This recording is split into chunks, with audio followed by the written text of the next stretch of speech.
Chapter 14. And I looked, and lo, a lamb stood on the Mount Zion, and with him 144,000, having his father's name written in their foreheads.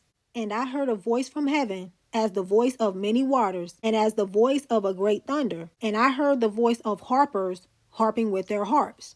And they sung as it were a new song before the throne, and before the four beasts, and the elders. And no man could learn that song but the 144,000 which were redeemed from the earth. These are they which were not defiled with women, for they are virgins. These are they which follow the Lamb whithersoever he goeth. These were redeemed from among men, the firstfruits unto God and to the Lamb. And in their mouth was found no guile, for they are without fault before the throne of God. So this looks like the beginning of the gathering of the elect, especially because the perspective shows Yeshua in lamb form here. Also, the language says that they were redeemed from the earth. Redemption occurs at death. So these 144,000 from the children of Israel who were in Jerusalem have now been martyred and are being resurrected. If we go to Daniel chapter 12, verse 1, it says, And at that time shall Michael stand up, the great prince, which standeth for the children of thy people. And there shall be a time of trouble, such as never was since there was a nation, to that same time. And at that time thy people shall be delivered, every one that shall be found written in the book. And many of them that sleep in the dust of the earth shall awake, some to everlasting life, and some to shame and everlasting contempt. We are also told that they were not defiled with women, for they are virgins. Now, this is not speaking about physical virginity. This is talking about not being seduced by false doctrine. If we go back to Matthew 24, verse 23 says, Then if any man shall say unto you, Lo, here is Christ, or there, believe it not. For there shall arise false Christs and false prophets, and shall shew great signs and wonders, insomuch that if it were possible, they shall deceive the very elect. So these 144,000 were not seduced by these false Christs and false prophets, because it is not possible to deceive the elect, at least not in this manner. Verse 6, And I saw another angel fly in the midst of heaven, having the everlasting gospel to preach unto them that dwell on the earth, and to every nation and kindred and tongue and people, saying with a loud voice, Fear God and give glory to him, for the hour of his judgment is come, and worship him that made heaven and earth and the sea and the fountains of waters. So this angel has just preached the gospel. Now, if the gospel you are familiar with was not preached in this message, then you have been deceived. And this angel from heaven is not the one doing the deceiving, because the gospel that Yeshua preached was repent, for the kingdom of God is at hand. Verse 8, And there followed another angel saying, Babylon is fallen, that great city, because she made all nations drink of the wine of the wrath of her fornication. And the third angel followed them, saying with a loud voice, If any man worship the beast and his image, and receive his mark in his forehead or in his hand, the same shall drink of the wine of the wrath of God, which is poured out without mixture into the cup of his indignation. And he shall be tormented with fire and brimstone in the presence of the holy angels and in the presence of the Lamb. And the smoke of their torment ascends up forever and ever. And they have no rest day nor night who worship the beast and his image, and whosoever receiveth the mark of his name. Here is the patience of the saints. Here are they that keep the commandments of God and the faith of Yeshua. So I want to note here that this is not speaking about eternal torment. I have an entire video on how eternal torment slanders God. This is speaking of the means by which these people are destroyed and the permanence of their destruction. 13. And I heard a voice from heaven saying unto me, Write, Blessed are the dead which die in the Lord from henceforth. Yea, saith the Spirit, that they may rest from their labors, and their works do follow them. And I looked, and behold, a white cloud, and upon the cloud sat like unto the Son of Man, having on his head a golden crown, and in his hand a sharp sickle. And another angel came out of the temple, crying with a loud voice to him that sat on the cloud, Thrust in thy sickle and reap, for the time is come for thee to reap, for the harvest of the earth is ripe. And he that sat on the cloud thrust in his sickle, and the earth was reaped. And another angel came out of the temple which is in heaven, he also having a sharp sickle. And another angel came out from the altar, which had power over fire, and cried with a loud voice to him that had the sharp sickle, saying, Thrust in thy sharp sickle, and gather the clusters of the vine of the earth, for her grapes are fully ripe. And the angel thrust in his sickle into the earth, and gathered the vine of the earth, and cast it into the great winepress of the wrath of God. And the winepress was trodden without the city, and blood came out of the winepress, even unto the horse bridles, by the space of 1,600 furlongs. So the 144,000 are the first fruits, and the feast of first fruits is at the end of the wheat harvest. Here we see grapes being harvested, meaning that this is in the summer and fall harvest. Now there are two different crops being harvested. One is named, which is the grapes, but the harvest before this is a harvest of olives, which explains why in verse 13 it says, Blessed are the dead which die in the Lord from henceforth, because those people will be counted as olives. Now notice that we have seen 7 angels here. The first one preached the gospel. The second one announced the fall of Babylon. The third one announced the judgment for worshiping the beast. The fourth is Yeshua, who has a sharp sickle in his hand, and the fifth tells him it's time to reap. The sixth angel comes out having a sharp sickle, and the seventh angel tells him to reap. Now if we go back up to verse 2, it says, And I heard a voice from heaven as the voice of many waters, and as the voice of a great thunder. And in verse 13, John is now being told to write, Blessed are the dead which die in the Lord. Now, if we go back to chapter 10, verse 3, when the mighty angel with the little book open cries with a loud voice, and the 7 thunders utter their voices, John is told, Seal up those things which the 7 thunders uttered, and write them not. So before John was shown the 2 witnesses' prophecy and the rise of the beast, he was told not to write what the 7 thunders uttered. But now that we have made it past that point in the revelation, we are being told what the 7 thunders uttered. This actually occurs at the 6th trumpet. As I mentioned, we also see 2 different harvests. So I want to go to War's Book 5, chapter 3, Section 1. As now the war abroad ceased for a while, the sedition within was revived. And on the feast of unleavened bread, which was now come, it being the 14th day of the first month, AD 70, when it is believed the Jews were first freed from the Egyptians, Eleazar and his party opened the gates of this inmost court of the temple, and admitted such of the people as were desirous to worship God into it. So this is marking the beginning of the revival of this sedition. It happens on the Passover. It says the Feast of Unleavened Bread, but the 14th day of the first month is the Passover. Now we can see in section 2 that this is also when Titus began the 5-month siege of Jerusalem. And since the war ended on the 10th day of the 5th month, that tells us that the gathering of the 144,000 occurred on Shavuot 70 AD. So let's get an earthly perspective on these 7 thunders. First, we see the everlasting gospel preached to them that dwell on the land, and to every nation, kindred, tongue, and people. This is able to be done because all of those nations, kindreds, tongues, and people are gathered at Jerusalem for the Passover. So here, the 2 witnesses are preaching the gospel. And the gospel that they're preaching is the same one that John preached and the same one that Yeshua preached, which has its basis in Isaiah 61.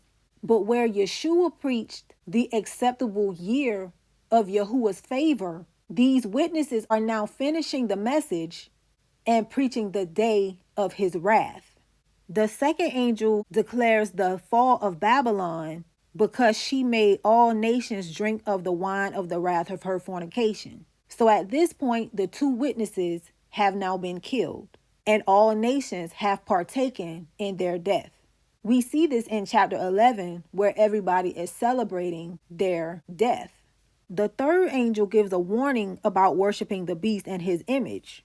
So at this point, the mark of the beast is about to go out. So let's nail down this specific time period in prophecy.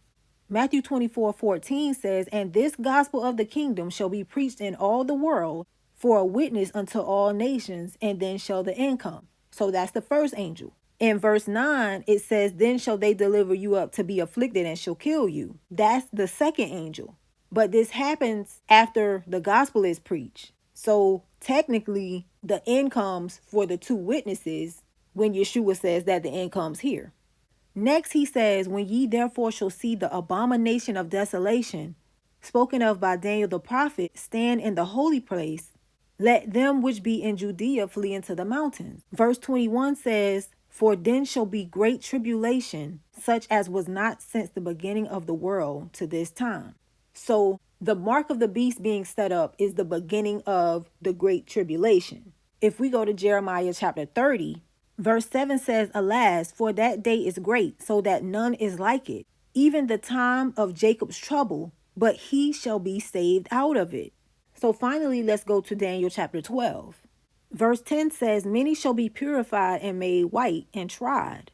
But the wicked shall do wickedly, and none of the wicked shall understand, but the wise shall understand. And from the time that the daily sacrifice shall be taken away, and the abomination that maketh desolate set up, there shall be 1,290 days." So the mark of the beast is being enforced at the same time that the daily sacrifice is being taken away.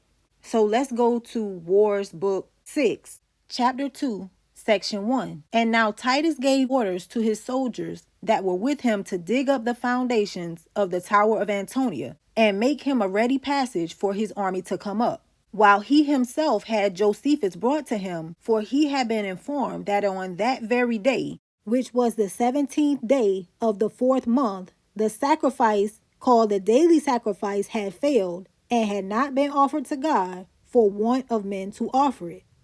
So the exact day that the abomination of desolation is set up, marking the beginning of the Great Tribulation, is the 17th day of the 4th month, 70 AD.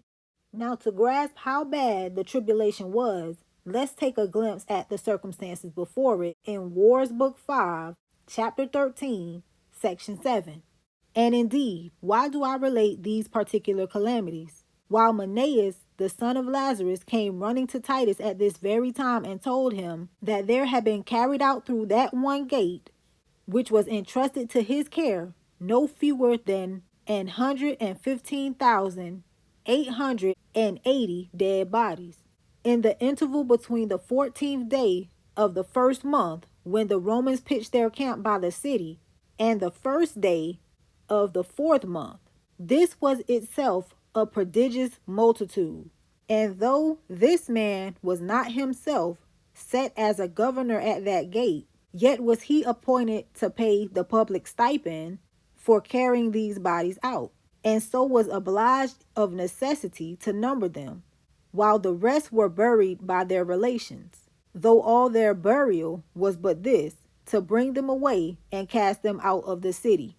After this man, there ran away to Titus many of the eminent citizens, and told him the entire number of the poor that were dead, and that no fewer than 600,000 were thrown out at the gates, though still the number of the rest could not be discovered. And they told him further that when they were no longer able to carry out the dead bodies of the poor, they laid their corpses on heaps in very large houses and shut them up therein. So that's the first portion. Now I'm going to keep going to get a look at how gruesome this time was. But if you have a weak stomach, skip to the next chapter. As also that a medimnus of wheat was sold for a talent, and that when a while afterward it was not possible to gather herbs, by reason the city was all walled about, some persons were driven to that terrible distress as to search the common sewers and old dunghills of cattle, and to eat the dung which they got there. And what they of old could not endure so much as to see, they now use for food. Now, all of this was happening before the Great Tribulation. And if you really want to understand just how much trouble Jacob was in, you can read Wars Book 6, but specifically chapter 3 and section 4 of Wars Book 6. Then read Deuteronomy 28, verses 49 through 57 to see if this was the only account or the only reported account of this particular judgment. Now let's go back to the warning for the mark of the beast.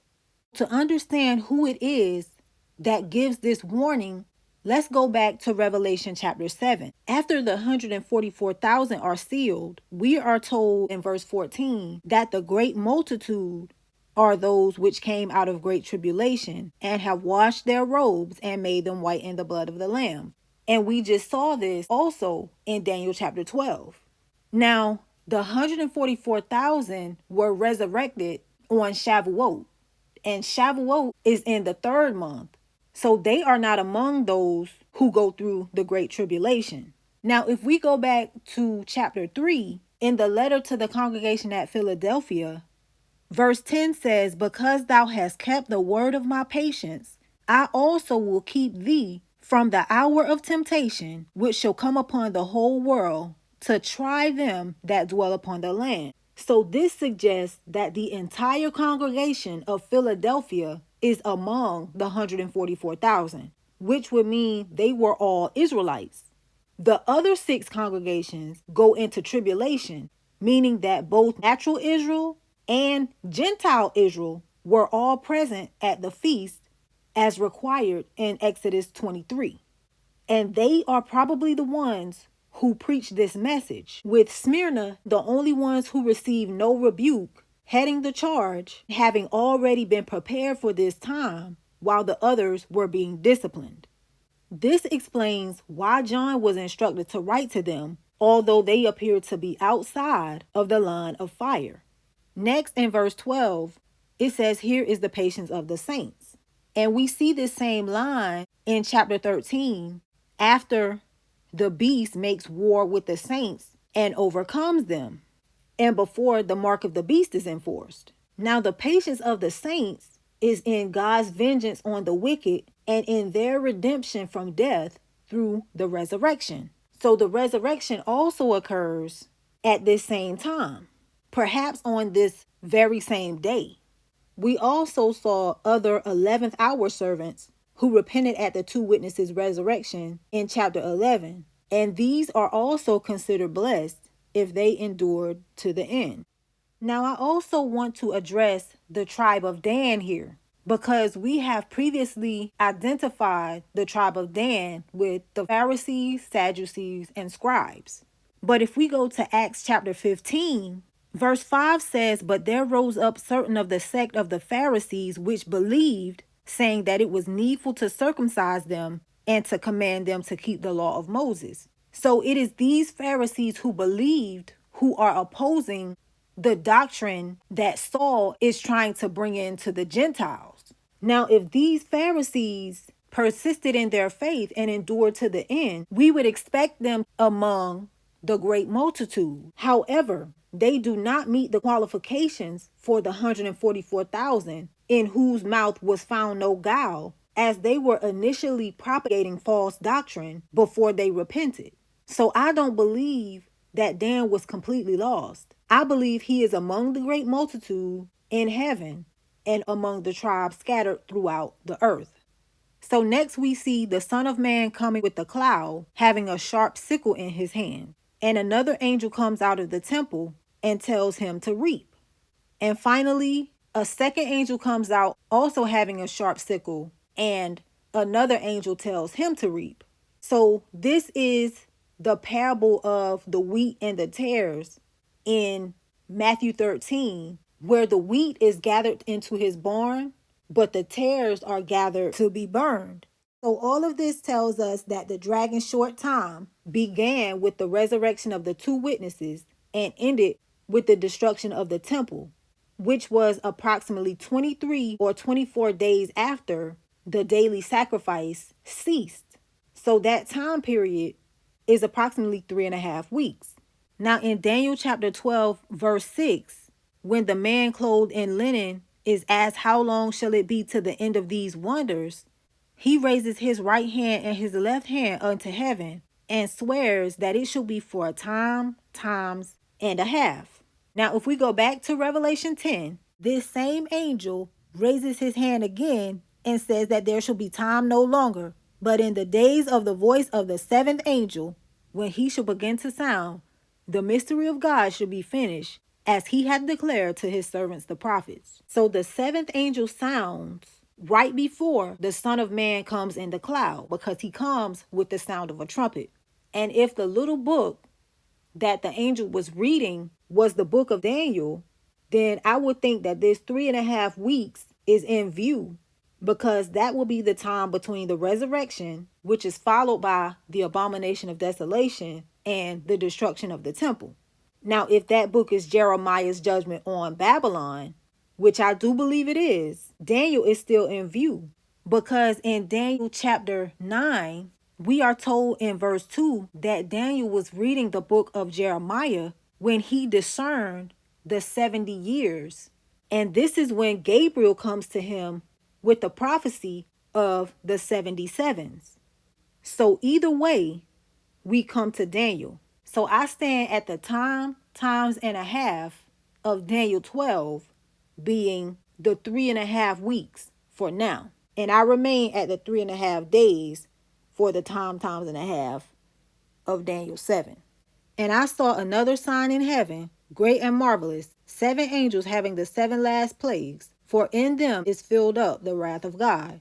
And I saw as it were a sea of glass mingled with fire, and them that had gotten the victory over the beast, and over his image, and over his mark, and over the number of his name, stand on the sea of glass, having the harps of God. And they sing the song of Moses, the servant of God, and the song of the Lamb, saying, great and marvelous are thy works, Yahuwah Elohim Shaddai. Just and true are thy ways, thou King of saints. Who shall not fear thee, O Lord, and glorify thy name? For thou only art holy. For all nations shall come and worship before thee, for thy judgments are made manifest. So these people now who are standing on this sea of glass are the great multitude who have endured through the Great Tribulation. Verse 5, and after that I looked, and behold, the temple of the tabernacle of the testimony in heaven was opened. And the 7 angels came out of the temple, having the 7 plagues, clothed in pure and white linen, and having their breasts girded with golden girdles. And one of the 4 beasts gave unto the 7 angels 7 golden vials full of the wrath of God, who liveth for ever and ever. And the temple was filled with smoke from the glory of God and from his power. And no man was able to enter into the temple till the 7 plagues of the 7 angels were fulfilled.